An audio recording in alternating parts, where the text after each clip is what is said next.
চিংড়ি মাছ দিয়ে ধুন্দুল রান্না, খুব বেশি পানি তো দেওয়া যাবে না, এমনি তো পানি বের হবে, এই জন্য অল্প পানি দিয়ে দিলাম।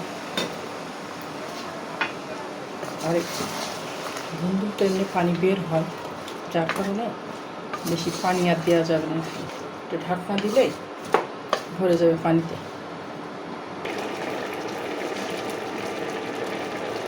ফাইনালি আমার চিংড়ি মাছ, মশারির ডাল আর ধুন্দুল রান্না করলাম।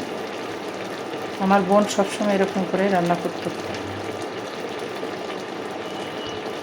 সবজির ভিতরে ভ্যারাইটিস কিছু দিয়ে দিয়ে করতো, খুব টেস্টি হয়। এবার এটা খুব টেস্টি হবে, আপনারাও চেষ্টা করে দেখেন, আলহামদুলিল্লাহ ভালোই লাগবে। আর আমি একটু বড় বড় করে কাটছিলাম ধুন্দুলটা, ছোটো করলে আরও নেতিয়ে যায় বেশি। আল্লাহ হাফেজ।